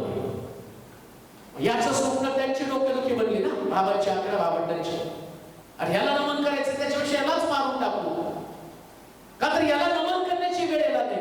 ती द्वेष भावना त्याच्यामध्ये होते. मग त्याने खड्ड्यात टाकलं, मारण्याचा प्लॅन केला. तेवढ्या देवाने त्यांचं मन बदललं. त्यांना काय माहिती सगळ्या घडामोडी कशाला घडायला लागल्या. त्यांना असं वाटलं आम्ही त्याला मारण्याचा प्लॅन करतो, पण देवाचा प्लॅन होता याला या भावांनी विकल्याशिवाय हा मिस्रात जाणार नाही, आणि मिस्रात गेल्याशिवाय दुष्काळ पडल्यावर हे लोक तिथं येणार नाही. म्हणजे तुमच्या जीवनातली प्रत्येक घडामोड तुम्हाला उंच करण्यासाठी असती, कारण तुमची सेवा ही तुम्हाला देवापासून मिळालं. जे पण तुमच्याकडे आहे ते देवानं दिलं तर ते सुरक्षित राहणार आहे. का, कारण त्याच्या हातामध्ये सुरक्षा आहे. विचार बदलून टाका. देवाच्या हातामध्ये सुरक्षा असल्या कारणानं राजा सुद्धा दानिएलला काय म्हणतो, हे दानिएला, ज्या देवाची नित्य तू सेवा करतो ना तो देव तुला सिंहाच्या जबड्यापासून वाचवेल. त्याला माहित होतं याची देवाची सेवा आहे ना, ही सेवा वाचवणार. त्याला माहित होतं राजाला सिंहापेक्षा देवाचा हात जबरदस्त आहे आणि तोच हात दानिएलाला संरक्षण देणार. जर तुम्ही देवाच्या हातामध्ये तुमचं जीवन दिले, देवाच्या हातामध्ये तुमची नोकरी आहे, देवाच्या हातामध्ये तुमची लेकरं आहेत, देवाच्या हातामध्ये तुमचा बिझनेस आहे, सुरक्षित आहे. करोनासारखे अजून किती पण आजारी उद्या, जागतिक महामंदी उद्या, तुम्ही परत एकदा उभं राहणार, कारण हा देवाचा तुम्हाला आशीर्वाद आहे. तुम्ही जर देवाच्या हाताकडे पाहता, तुम्ही लोकांच्या हाताकडे पाहू नका. हा माझी मदत करेल, तो माझी मदत करेल. त्या दिलेल्या मदतीमध्ये संरक्षण नाही, पण देवाच्या प्रत्येक गोष्टीमध्ये संरक्षण आहे. सगळे धोके काढून घेतो त्यात. आणि मी तुम्हाला सांगतो, देव तुम्हाला धोक्याचं कधीच देत नाही. तुम्ही धोक्याचं निवड करा. तुमच्या हाताने तुम्ही मृत्यू ओढावून घेता. लोटानं स्वतःच्या हाताने निवडलं सदोम. अब्राम म्हणला तू जे म्हणशील त्याच्या विरुद्ध दिशेला मी जाईल. लोटानं स्वतः सदोम गोमोराने म्हणला. ना परिवार राहिला, ना पत्नी राहिली, सगळं त्याचं गमावलं. जेवढी संपत्ती सदोम गोमोरात कमावली ती सगळी गेली. अब्राम मात्र देवाच्या हाती सापडला, देवाच्या हाती पडला. परिणाम काय झाला, देवाने त्याला राष्ट्रांचा आशीर्वादित बाप केलं, विश्वासणाऱ्यांचा बाप केला. देवाच्या हातामध्ये संरक्षण आहे. अजून एक गोष्ट मी तुम्हाला सांगतो, तुम्ही कधी सुद्धा तुमची लेकरं, तुमचं स्वतःचं जीवन स्वतःच्या हातात ठेवू नका. एक पवित्र शास्त्रातलं उदाहरण सांगतो. मोशेचा जन्म झाला तर माहिती आहे मला, पारोनं फरमान काढलं, सगळी 2 वर्ष सगळी जी पू संतान आहे सगळी मारून टाकायची. पुरुष जेवढे संतान आहे, मेल जेवढे आहेत तेवढी मारून टाकायची. मग मोशेच्या आईने जन्म झाल्यावरती त्या सुईनीच्या अंतःकरणात देवानं काम केलं आणि सुईनीने सांगितलं मुलगी झाली. मोशेच्या आईला मुलगी झाली, मुलगा नाही झाला म्हणून सांगितलं. आता कसं तरी 2-3 महिने तिला ठेवलं आणि त्याच्यानंतर त्यांना ते जड केलं. मग त्याने काय केलं, एक पेटारा केला, समुद्रा त्या नाल्यामध्ये त्यांनी सोडला आणि लांबून बघायला. देव त्याचं काय करतो हे मिडियम लांबून बघलं. म्हणजे आपल्या हातातला दोष त्याने देवाच्या हातामध्ये सोडून दिला. देवाच्या हातात कसं संरक्षण आहे ते मी तुम्हाला सांगतो. आता फारोनच फरमान काढलं होतं, सगळे पुरुषाचे संतान मारून टाकायचे, कुसंतान इस्रायलचे मारून टाकायचे, इब्रायचे मारून टाकायचे. आणि तेवढ्यामध्ये हा पेटारा त्या नाल्यामध्ये आणि फारूच्या दृष्टीस पडला, फारूच्या कन्येच्या दृष्टीस पडला. तर फारूची कन्या काय म्हणते, हे इब्रायचं बालक दिसतंय. म्हणजे तिला माहिती होतं इब्रायचं बालक आहे. आणि बापाचा निर्णय काय, इब्रायची बालक लेकरं मारून टाकायची. पण आता सोपवलं देवाच्या हातामध्ये. मग फारोचा हात कसा देवाच्या हाताची युद्ध करेल, कशी स्पर्धा करू शकेल? आणि देवाच्या हातात ती ताकद बघा. इब्राचं बालक फारोच्या राजवाड्यामध्ये गेलं, देव त्याला चॅलेंज करतो, तुझ्या हाताचं माझ्या हाताचं युद्ध होऊ दे, माझा हात या गोष्टीला तुझ्याच राजवाड्यामध्ये राहून तुझ्याच विरुद्ध मी त्याला कसा वापरतो आणि माझ्या लोकांची सुटका करून दाखवतो. का? कारण माझ्या हातामध्ये मजबूती आहे, माझ्या हातामध्ये संरक्षण आहे. का म्हणतो नाही का? जर देवाच्या हातामध्ये तुम्ही असाल तर लक्षात ठेवा, जगामध्ये अशी कोणती तलवार नाही, जगामध्ये असं कोणती गोष्ट नाही जी देवापासून तुम्हाला काढून घेऊ शकेल. देवापासून काढून घेण्याची ताकद कोणाकडे नाही. म्हणून येशू म्हणतो, जे मला प्रभूने दिलं ते सगळ्यात मोठं आहे. सगळ्यात मोठं देवानं तुम्हाला दिलेलं आहे. जेही तुमच्याकडे आहे ते देवानं दिलेलं मोठं आहे. बाकीचं मोठं बघू नका. आता जे तुमच्याकडे आहे, तुमची डिग्री महत्वाची मोठी नाहीये, तुमचा पैसा मोठा नाहीये, देवाचा हात तुमच्यावर आहे हे सगळ्यात मोठं आहे. देवानं जे तुम्हाला काम सेवा दिली ती मोठी बरं का, सगळ्यात मोठी सेवा ही, हे मोठं सगळ्यात काम. मला आनंद वाटतो मी जगातलं सगळ्यात भारी काम करत आहे, सगळ्यात भारी काम. ज्यांना समजलं नाही ते इकडं तिकडं पळत राहतात. मला एक मोठी नोकरी लागली, कोणती? सरकारी नोकरी. मग पुढं ट्रान्सफर झाल्यावर एका गावात दुसऱ्या गावात इकडून तिकडं फिरल्यावर इथं ना ट्रान्सफर नाही तर कोणी काढणार आहे, तिथं मरेपर्यंत प्रभूची सेवा आहे आणि तिथं घटत नाही तो वाढत राहत. हे कधी ना संपणार, इतकं सुरक्षित आहे. म्हणून देवाच्या हातामध्ये सुरक्षा आहे, संरक्षण आहे. मग देवाच्या हातामध्ये सापडा, देवाच्या हातामध्ये पडा. सापडू नका, हातात पडा. तेव्हा तुला तुझ्याच हातामध्ये पडतो. तेव्हा तुझं नाही, मला आता पुढे नाही जायचं, तुला कुठं द्यायचं तिकडं नाही. तू देवाच्या हातात पडलं तर देव जबाबदार आहे, तुमच्यासारखं थोडं बेजबाबदार आहे. लोटाला सांगितलं मागं वळून बघू नको, पडायला बायको मागे येते का नाही बघितली नाही. हे असलं जग आहे जे ते स्वतःसाठी पडत असतं. पण देवाचा हात तुम्हाला कधी सोडत नाही. काय तुमच्या डोक्यात हात राहतो. देवाच्या हातामध्ये आम्ही पाहतो की सुरक्षा आहे, सेक्युरिटी आहे, संरक्षण आहे. तिसरी गोष्ट आपण वाचूया, निर्गमाचं पुस्तक 3रा अध्याय 20 वचन. निर्गम 3:20.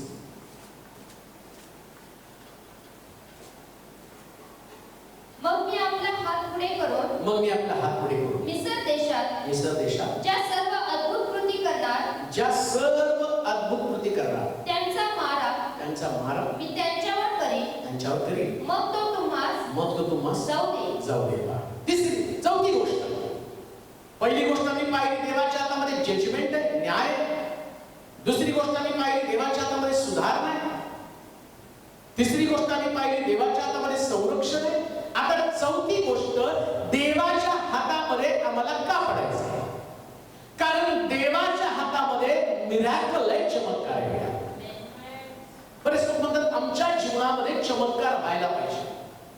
चमत्कार व्हायला पाहिजे तर देवाने तर हात पुढे करायला पाहिजे ना. आणि तुम्हाला देवाच्या हाताकडे तर पाहता आलं पाहिजे ना.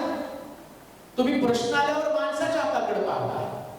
इथं ओळख लावली तर मग माझी नोकरी लागेल, त्याचं वशिला लावलं तर हे होईल, त्या बँकेकडे गेलो तर आमचं हे होईल, तिथं माझी ओळख सगळ्यात मोठी देवाची असली पाहिजे.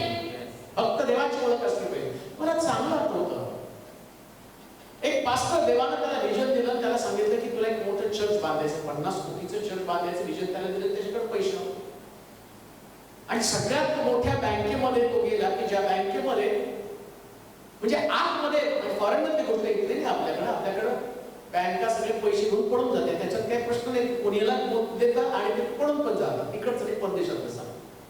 आता मला एक्झॅक्ट आठवत नाही, पण ती मी स्टोरी ऐकली, वाचली होती, त्याच्यावर तुम्हाला तो गेला. आणि मग त्या ठिकाणामध्ये मॅनेजरला भेटायचं म्हणून त्याला शिपायाला सांगितलं. शिपायाने सांगितलं की आमका एक व्यक्ती आलाय, तो तुम्हाला भेटण्यासाठी आलेला आहे. मग त्यानं त्याला निरोप पाठवला. तू कोणाच्या ओळखीने आलास ते मला सांग. आणि मग त्याला निरोप पाठवला, मी वरच्याच्या ओळखीने आलो. मॅनेजरने त्याला ताबडतोब आतमध्ये घेतलं. वरच्याच्या ओळखीनं म्हणजे त्याला असं वाटलं की याची ओळख पंतप्रधानांपर्यंत आहे. आणि म्हणून त्याला तो आतमध्ये घेतलं आणि त्याला विचारलं तुझं नेमकं काम आहे? तो मला 50 कोटी रुपयाला पाहिजे, मला चर्च बांधायचं. ओळख काय म्हणला तुझी? माझी ओळख सगळ्यात वर आहे आणि सगळ्यात वरचा व्यक्ती जो आहे ना तो माझ्या ओळखीचा आहे आणि त्याची ओळख तुला चालत असेल तर ठीक आहे. तो म्हणलं एवढा मोठा व्यक्ती याची ओळख वरपर्यंत तर ह्याच्या कशाला आपण संशय. त्यांनी फोन पण केला नाही, काय केलं नाही, त्या पंतप्रधानाला फोन केला नाही, कुठल्या हायर अथॉरिटीला फोन केला नाही, पण वरचं नाव घेतल्याबरोबर तिकडं तो घाबरला आणि त्याला 50 कोटीचं मंजूर केलं. त्यांनी 50 कोटीचं चर्च बांधलं आणि बँकेचे सगळे पैसे पण त्या ठिकाणामध्ये उपलब्ध झाले. कारण का? चमत्कार देवाच्या हातामध्येच, बाकी नाही कोणाच्या हातात. हा चमत्कार फक्त देवाच्या हातामध्ये असणार आहे. इकडे तिकडे पाहू नका. देव ज्या चमत्कार करतो ना तो चमत्कार अशा पण स्वरूपाचा असतो की त्या चमत्काराला जगात कुठंच तोड नसते, कुठंच तोड नसते. कितीही प्रयत्न तुम्ही केला तर त्या ठिकाणी चमत्कार घडणार नाही. पण देवानं जर हात पुढे केला, जसं मोशेला काय माझा मग मी आपला हात पुढे करेल मिस्र देशात ज्या सर्व अद्भुत कृती करणार. देवाचा हात साधा सुद्धा हात नाही, अद्भुत. अद्भुत म्हणजे कळतं का तुम्हाला? थंडी, ताप, सर्दी, खोकला, अंगदुखी, डोकंदुखी, क्रोसिनचं काम देव करत नाही. लंगडे चालवतो, मेलेले जिवंत करतो, जन्मांताला डोळे परमेश्वर देतो. जे असाधारण काय थोडीतनं काढून त्यानं मला राजगादीवरती बसवलं. फारोच्या राजवाड्यामध्ये इब्राचं बालक वाढतं कारण देवाचा हात देवानं पुढे केला होता. ज्या दिवशी देवाच्या हाताकडे तुम्ही पाहाल त्यास अद्भुत कृती तुमच्या जीवनामध्ये घडेल, अद्भुत कृती तुमच्या जीवनामध्ये घडेल. मग तुम्ही किती गरीब आहात, मग तुमची काही ओळख नसेल आणि तुमचं मानाचं स्थान काही नसेल, तुम्हाला सोशल आणि सोशल कुठल्या ओळख तुमच्याकडे नसेल, समाजामध्ये तुमचा कोणता दर्जा नसेल, पण तुमचा दर्जा एकच आहे. देवानं हात त्याचा तुमच्या पुढे केलेला आहे. कारण नाही का जसं फारूच्या बाबतीमध्ये देव म्हणतो मोशेला मी माझं अद्भुत आणि कृती दाखवेल आणि त्यावेळेस त्याला विश्वास पडेल की मी देव आहे. कारण नाही का जगाला तुमची ओळख त्यावेळेस पटेल ज्यास देव आपला हात तुमच्या पुढे करेल. दाविदाची त्याच्या घरामध्ये थोडी सुद्धा किंमत नव्हती, थोडी पण नाही का. त्याचे भाऊ सगळे राजाच्या दरबारामध्ये मोठ्या मोठ्या पोस्टवरती कामाला होते, सैनिक होते तिकडे. आणि याची काय लायकी, हा फक्त मेंढर घेऊन रानामध्ये चालण्यासाठी जात होता, मेंढर चालणार. शबेच्या इशायाच्या घरी आला, त्याला विचारलं आणखी एखादा मुलगा आहे का? 7 मुलं त्यांनी दाखवली. तो तर अजून एक आहे, तो मेंढर चालणार आहे पण तो राजा होण्याच्या लायकीचा आहे. म्हणजे दाविदाची लायकी काहीच नव्हती. बायबल काय सांगतो माहिती का? देवानं दाविदाला राजा म्हणून नियुक्त केले. कारण काय? शमूएलाच्या मनामध्ये पहिला मुलगा पाहिल्यावर तो म्हटला उंचा पुरा, शरीर यष्टी चांगली, धड धाकट, एकदम हँडसम आहे, हाच राजा होण्यासाठी लायक आहे. हे शमूएलाची विचारसरणी झाली. आता समजा तोच राजा केला असता तर मानवी बुद्धीला वाटलं असतं की नाही तो राजासारखंच त्याचं पर्सनॅलिटी राजा होईल तो. पण अद्भुत गोष्टी कशा नसतात हो. जस मानवी बुद्धीला वाटतं याचं काहीच होणार नाही, देव त्याचं असं काही सुपर करतो ना की लोक म्हणतात तरी काहीच नव्हते झालं तरी कसं. त्याच म्हणतो माझा हात मी त्याला दाखवला, जगाला दाखवला, माझ्या हातामध्ये सापडला. देवाच्या हातामध्ये चमत्कार आहे. मग देवाच्या हातात चमत्कार आहे तर देवाच्या हाताकडे पहा, एकमेकाच्या हाताकडे पाहू नका, अजिबात बघू नका. मला चांगलं होतं की आपलं चर्चचा स्लॅब टाकायचा होता, फार मोठा खर्च होता स्लॅब टाकायला. आणि मग हे बांधकाम तर आम्ही केलं. स्लॅब टाकायला स्टील नाही, सिमेंट नाही, खडी नाही, वाळू नाही.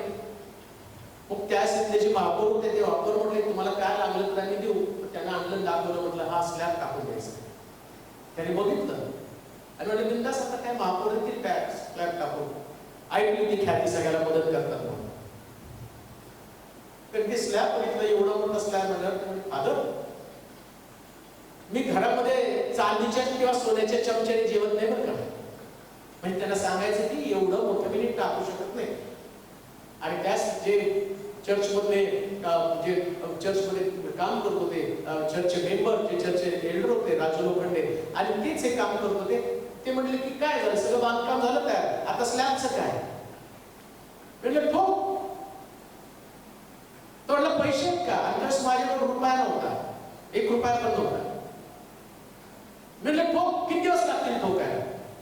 तो म्हटलं 15 दिवस ठोकायला लागतील, पण एक गोष्ट ध्यानात ठेव, 15 दिवसात तुझं स्टील, तुझे वाळू, तुझी खडी, तुझं सिमेंट सगळं यायला पाहिजे, नाहीतर माझं सामान अडकून पडणार आहे. आता मी म्हटलं यांना सांगितलं माझ्याकडे काहीच नाही, तर ते ठोकणार नाही.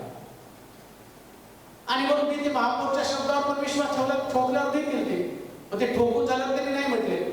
मग मला कळलं की मानवी हाताकडे पुरवठा नाही. मग तिथं मी रस्त्यावरती बसायचो, वाट बघत ते महापौरची गाडी जाते का त्याच्या मागे माणसाला पाठवायचो. मंडळीच्या लोकांना पण फार वाईट वाटायचं.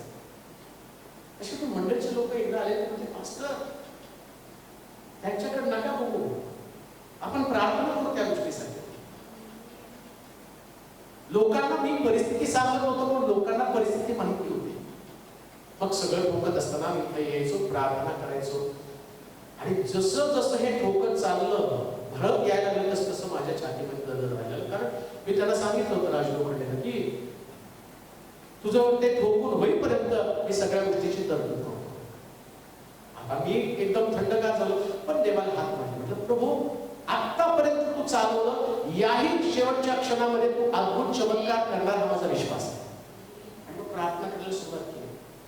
आणि प्रार्थना करता करता देवानं, अमेरिकेमध्ये आमची एक बहीण होती, त्या चर्चमध्ये ना त्या बाळकाला मी पाहिलं होतं ना त्यांनी मला पाहिलं होतं, पण देवानं त्या रात्री त्या बाळकाला उठवलं. त्यांनी सांगितलं की नाही, ते बाळक संकटामध्ये त्यांना पैसे पाठव. आणि बरोबर मला वाटतं काहीतरी 1,85,000 स्टील मला लागणार होतं. त्यांनी बरोबर तिकडून 1,85,000 चेक पाठवलं. आणि त्यांनी सांगितलं की तुम्हाला काय लागतं मला माहित नाही, पण देवानं मला सांगितलं ती रक्कम द्यायला. त्याचं कॅल्क्युलेशन डॉलरमध्ये तेवढं झालं, 1,85,000. त्यानंतर मग त्याला 250 पोते सिमेंट लागणार होतं, आणि 5 ट्रक 7 ट्रक खडी, 7 ट्रक वाळू लागणार होती. मग आता त्याचं काय करावं म्हटलं, तर तेवढ्यामध्ये जी आमची एक बहीण अश्विनीमध्ये कामाला होती, तिथले चेअरमनने त्याला बोलून घेतलं. तुम्ही चर्च बांधताय असं मला कळलंय, इकडे 250 पोते सिमेंट, 60 ट्रक वाळू, 60 ट्रक खडी आम्ही तुम्हाला देणार. त्यांनी सांगितलं इकडे यांचं ठोकून झालं, तिकडे या सगळ्या वस्तू आल्या का? आणि बायबल सांगतात त्याच्या हातामध्ये चमत्कार. या जिवंत साक्षी, या जिवंत साक्षी. म्हणून मानवी हाताकडे पाहू नका. एक गोष्ट ध्यानात ठेवा, जे तुमच्याकडे आहे ते चमत्कार होण्यासाठी पुरेसे आहे. तुमच्याकडे जे आहे, गल्ल्यात आला त्याच्या विरुद्ध लढताना दावीद फक्त बटव्यामध्ये 5 गोटे आणि हातामध्ये काठी आणि कोपर घेऊन गेला. शौलाला त्याला आपली वस्त्र दिली, त्याला टोप दिला, त्याच्या अंगावरती चिलखत घातला, पण दावीदाला ते चालणं जमलं नाही. त्याला शौलाच्या हाताकडे काढून टाकलं, पडला तो घातला. मग दावीदानं आपल्या जवळ जी काठी होती, आपल्या जवळ जो बटवा होता, त्याच्या जवळ जी कोपर होती, तेवढं घेऊन आला. त्या गल्ल्यात त्याला काय विचारत माहिती का, मी काय तुला कुत्रा वाटतो का मला काठी घेऊन मारायला? जे तुमच्याकडे आहे ते चमत्कारासाठी पुरेसे आहे. त्याची तलवार पाहू नका गल्ल्यात, त्याची तलवार किती मोठी याच्यापेक्षा तुमच्या काठीमध्ये चमत्कार लपलेला आहे. तलवारीमध्ये नाही, काठीमध्ये चमत्कार आहे. जे तुम्हाला आहे ना देवानं दिलं, ते इतकं अद्भुत आहे ना, त्याच्याकडनंच देव लोकांच्या डोळ्यामध्ये अंजन घालणार आहे. तू म्हणणार आहे अरे बापरे, यांच्या बरोबर देव होता. दावीद आपली काठी घेऊन गल्ल्यावर चाल करून गेला. लक्षात ठेवा, जिथं तुम्ही आहात ती जागा चमत्काराची जागा. 10 बाय 10ची खोली असू द्या, पत्र्याची खोली असू द्या, तुमचा पगार तुटपुंज असू द्या. मी तुटपुंजा पगारातले लोक जे माझ्या चर्च मध्ये होते, 1000, 800, 500 पगार असणारे लोक आज त्यांच्याकडे लाख लाख रुपये पगार आहे का? कारण देवाचा हात चमत्काराचा हात, चमत्काराचा हात. देवाच्या हातामध्ये चमत्कार आहे. म्हणून आम्ही पाहतो दावीद परमेश्वराच्या नावानं गल्ल्यावर चाल करून गेला. चाल करून जाण्यासाठी त्याला वेगळं शस्त्र नाही मागवलं, ते शस्त्र तीच जागा, तेच ठिकाण, जसं आहे तसं प्रभूकडे या, जसं आहे तसं. बुद्धी नाही, ज्ञान नाही, काय नाही, ओळख नाही, घरामध्ये राहायला जागा नाही, तसंच प्रभूकडे या. एक दिवशी सगळं काही इतकं अद्भुत होईल ना, कारण देव मोशेला म्हणत आहे. काय म्हणत आहे मोशेला देव? मी आपला हात पुढे करून मिस्र देशात ज्या सर्व अद्भुत कृती करणार त्यांचा मारा मी त्यांच्यावर करीन. लक्षात घ्या, देव चमत्काराचा मारा करतो. एक चमत्कार नाही हो. अद्भुत का म्हटलं त्यांना? त्यांच्याकडे चमत्काराची साखळी असेल. एकच नाही, नुसती फोर व्हीलरच नाही, अजून काहीतरी लपलेलं आहे पुढे. अजून एक काय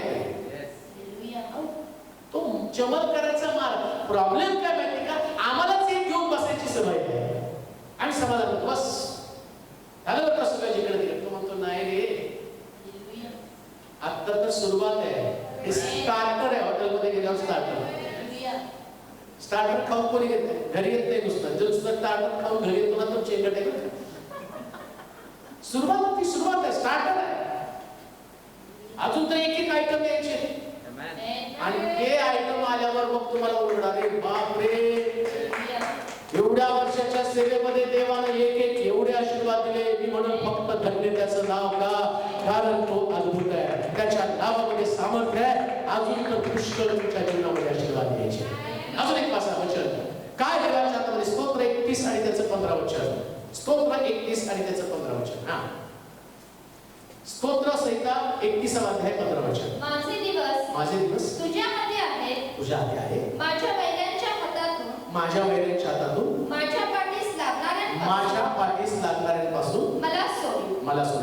लक्षात घ्या, पाचवी गोष्ट, देवाच्या हातामध्ये तरतूद आहे. तरतूद म्हणजे कळतं का तुम्हाला? तुम्ही रोजच्या दिवसात काय लागतं ते देवाच्या हातामध्ये आहे. वैऱ्याच्या हातामध्ये देणार का? फार सुंदर त्याला सांगितलं. माझ्या वैऱ्यांच्या हातातून माझ्या पाठीस लागणाऱ्यांपासून मला सोड. का देवाच्या हातामध्ये? माझे दिवस तुझ्या हाती आहेत. दिवस देवाच्या हातामध्ये. वैऱ्याच्या हातामध्ये कसे असतील तुमचे दिवस? काही लोक म्हणतात ना, आमका रोग झाला तर माझे दिवस संपले. अरे, मी त्याच दीर्घायुष्य तू उत्तर केलं असं देवाच वचन सांगितलं. काही लोक म्हणतात नाही, आता कर्ज झालं आणि मरून जातो. नको रे, तुझे दिवस त्याच्या हातामध्ये. तुझे दिवस फिरवण्याची ताकद पण त्याच्यामध्ये. कशी तुझे दिवस फिरतील समजणार नाही, पण फिरतील अशी 100% हमी मी देतो. का? कारण ज्याची सेवा करतो तो सगळ्यात सामर्थ्यशाली. म्हणून देवाला तुमच्या प्रत्येक दिवसाची तरतूद करून ठेवलेली आहे. Each and every day. Each and every day. वचन वाचा, जो तुम्हाला समजेल. 145 स्तोत्र 145 आणि त्याचं 16 वचन. प्रत्येक गोष्टीची तरतूद त्या ठिकाणी देवाने तुमच्यासाठी केलेली आहे. निश्चिंत राहा. मुलं सांभाळतील का नाही याची काळजी करू नका. कर्ज फिटेल का नाही याची काळजी करू नका. आणि औषधानं कोणत्या डॉक्टरकडे गेल्यावर बरं वाटेल याची पण काळजी करू नका. एलियासाठी कावळा आणि विधवेसाठी देवाची तरतूद सगळं देवानं करून ठेवलेले. म्हणून लक्षात ठेवा, देवाच्या हाताकडे पहा. स्तोत्र 145 16. तू आपली मूठ उघडून प्राणीमात्रांची इच्छा पुरी करतो. लक्षात घ्या, दुसरी गोष्ट, देव प्रत्येक प्राणी मात्राची, प्राण्याची, पक्षीची आणि त्या इच्छा पूर्ण करतो. म्हणून तुम्ही तर माणूस आहे तो. पण नेहमी देवाच्या मुठीकडे पाहायच्या ऐवजी आम्ही आमच्याच मुठीकडे बघतो. आमच्या पगाराकडे पाहतो, आमच्या बँक बॅलन्सकडे पाहतो, आमच्या वयाकडे आम्ही पाहतो. सारा म्हणती मी म्हातारी झालेली स्त्री आणि माझं गर्भाशय बंद झालं, आता मला कसं मूल होणार आहे? तुझ्या विचारानं तुला होणार नाही, पण देवाच्या सामर्थ्यानं होणार आहे. का? कारण तो म्हटला मी मूठ उघडतो. 100 वर्षी मूठ उघडले तिला लेकरू झालं. म्हणून लक्षात घ्या, देवाच्या हातामध्ये पुरवठा आहे, देवाच्या हातामध्ये तरतूद आहे. आणि दुसरी गोष्ट, देवाच्या हातामध्ये पुरवठा आहे. 5वा मुद्दा मी पाहिला, देवाच्या हातामध्ये तरतूद आहे. पण देव नुसती तरतूद करून ठेवत नाही. माझे दिवस देवाच्या हातामध्ये, म्हणजे देवाने प्रोव्हिजन केली. 2021 मध्ये काय पाहिजे 2020 मध्ये देव जमून ठेवतो. म्हणजे तुमचं 1 जानेवारीला काय पाहिजे ना 2021 मध्ये, तर 2020 मध्ये 1 जानेवारीला देवाकडे पुरवठा असतो. आणि पुरवठा असतो म्हणजे देव तिजोरीत हात घालतो, काढतो, दुसऱ्या दिवशी मूठ उघडतो आणि तुमचा पुरवठा होतो. म्हणून लक्षात घ्या, देवाच्या हातामध्ये तरतूद आहे आणि देवाच्या हातामध्ये पुरवठा आहे. Providence and provision. देवाच्या हातामध्ये तरतूद आहे, त्याला तरतूद करून ठेवली. काय लागतं तुम्हाला? आता जसं की जन्माच्या वेळेस त्याच्या आई वडिलांनी त्याच्यासाठी काय प्लॅन केला असेल, त्याच्यापेक्षा देवाला आधी प्लॅन करून ठेवला आहे. 15 वर्षी काय लागणार, 12 वर्षी काय लागणार, 13 वर्षी काय लागणार, 20 वर्षी काय लागणार, 21 वर्षी काय लागणार. पण सगळ्यांच्या बाबतीत ते घडत नाही बरं काय. जे देवाच्या हाताकडे पाहतात त्यांच्याच बाबतीमध्ये घडतं.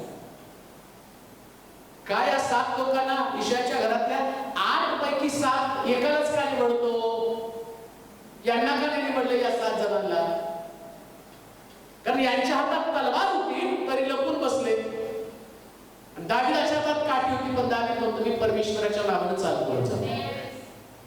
त्याने त्याच्या हाताकडे नाही पाहिलं. ज्यांच्या या हाताकडे पाहिलं त्याला तलवार दिसली आणि यांनी तलवारीकडे पाहिलं त्यांना गल्ल्याताची तलवार दिसली. त्यांना कळलं आपल्या तलवारीपेक्षा गल्ल्याताची तलवार मोठी आहे. जे आपल्या हाताकडे पाहतात त्याला समोरचा प्रश्न मोठा दिसतो. देवाच्या हाताकडे पाहतात त्यांना देवाचा हात मोठा दिसतो. मग देवाच्या हातामध्ये काय? देवाच्या हातामध्ये तुमचा तरतूद आहे. नुसती तरतूद नाही तर तरतुदीचा पुरवठा पण देवाकडे आहे. सगळी प्रोव्हिजन देवाकडे. जे जे पाहिजे ते देव तुम्हाला देतो. आणि ते कसं देतो? मूठ उघडतो रोज बरं का. काही लोक म्हणतात नाही हो 20 वर्षाचा आधी देवाने द्यावं. तुम्ही 20 वर्षाचं घेऊन झोपणार आहे कशाला चर्चला आहे? म्हणून तर आम्ही पाहतो मिस्रातनं बाहेर पडताना देवाने त्यांना सांगितलं रोज एका दिवसाचा मानना गोळा करायचा. समजा तुम्ही नजर चुकीनं तुम्ही म्हणाल मी फसवून मोशेला 2 दिवसाचा घेऊन ठेवतो आणि मग काही शहाण्या लोकांनी त्यांना असं वाटलं कशाला उद्या सकाळी उठायचं गडबडीनं, मग आपण काय करू 2 दिवसाचा एकत्र घेऊ आणि निवांत झोपू सकाळी देवाला. आणि मग त्या लोकांनी घेतला 2 दिवसाचा साठवला आणि झोपले आणि देवाला त्याच्यामध्ये किडे पाडले. का? कारण तुझा पुरवठ्यावर आणि तरतुदीवरती विश्वास नाही का? नाही का? उद्याच्या दिवसाची चिंता करू नका. तो ज्या दिवसाची चिंता त्या दिवसाला पुरे का समजतो? माझ्याकडे आहे, माझ्याकडे आहे. सिंहाची तोंड उद्या कशी बंद करायचं मी ठरवेन. तू प्रार्थना कर, तू प्रार्थना कर. सिंह असणार पण मी पण असणार आहे. जर तुझा सिंहावर विश्वास आहे देवावर पण विश्वास असला पाहिजे. आणि जर तुझा देवावर विश्वास आहे तर तुझा सिंहाच्या जाबड्यावरती विश्वास असला पाहिजे. प्रश्न आहेत ना, मग उत्तर पण आहे. आणि उत्तर कोण व्यक्ती देणार नाही, देव देणार आहे. म्हणून देवाच्या पुरवठ्यावर विश्वास ठेवा. देवाच्या हातामध्ये काय आहे तर बायबल सांगतं देवाच्या हातामध्ये करिश्मा आहे. इतका अद्भुत करिश्मा असणारा हात आज तुमच्या बरोबर आहे. आपल्या मनगटावर विश्वास ठेवू नका. तुम्ही स्वतःच्या मनगटावर विजय मिळवणार नाही पण प्रभूच्या बाहूवरती तुम्ही विजय मिळवणार आहात. कारण बायबल सांगतं युद्ध तुमचं नाही, युद्ध माझं आहे. मी तुमच्या वतीनं लढेन. तो म्हटलं इस्रायल लोकांना शांत राहा, स्तब्ध राहा आणि माझं तारण तुमच्या डोळ्यास पडेल ते तुम्ही पहा. मी तुमचं तारण करून दाखवणार आहे. या जगामध्ये किती बाका प्रसंग आला तरी घाबरू नका. कारण देवाच्या हातामध्ये तुम्ही आहात. देवाच्या हातामध्ये पडा, देवाच्या हातामध्ये सापडू नका. जो देवाच्या हातामध्ये पडतो देव त्याचा पुरवठा बनतो. जो देवाच्या हातामध्ये पडतो देव त्याचं संरक्षण करतो. जो देवाच्या हातामध्ये पडतो देव त्याची प्रोव्हिजन करतो. पण जो देवाच्या हाती सापडतो परमेश्वर त्याला शासन करतो, दंड देतो, सुधारणा करतो. पण लक्षात घ्या दोन्ही गोष्टी आमच्यासाठी फायदेशीर आहे. जर देवाच्या हातामध्ये मी सापडलो, माझ्यामध्ये काही चूक असेल तर देव चूक दुरुस्त करेल. उगाच इकडे तिकडे पडू नका. सरळ देवाच्या हातामध्ये सापडा, देवाच्या हातामध्ये पडा आणि प्रभूला म्हणा तुझ्या इच्छेप्रमाणे माझं जीवन घडेल. निश्चित प्रभू तुमच्या जीवनामध्ये महान गोष्टी केल्याशिवाय राहणार नाही. आपण प्रार्थना करू. सर्वसमर्थ देवा, आम्ही तुझ्या नावाची स्तुती करतो. तुझ्या पवित्र गौरवी नामाला महिमा देतो राजा. तुझं वचन आमच्या पावलाकरता दिवा, आमच्या मार्गावरती प्रकाश असाय. आमची पावलं ते अस्थिर होण्यापासून आम्हाला वाचव. आमच्या अंतःकरणातली बेचैनी ते काढून टाक. आम्ही जगाच्या लोकांसारखं इकडं तिकडं पडणार नाही. आज आम्ही तुझ्या हातामध्ये पडत आहोत. आजपर्यंत आम्ही खूप धावलो. रक्तस्रावी स्त्रीसारखा आता म्हणतो, शरण जातो, त्याच्या वस्त्राच्या कोंड्याला स्पर्श करून बघतो. वैद्याच्या हाती सापडली, त्याने त्याचे हाल हाल केले. लोकांकडे सल्ला मागण्यासाठी गेले, त्यांनी असे सल्ले दिले की त्याने आमचं सगळं निघून गेलं.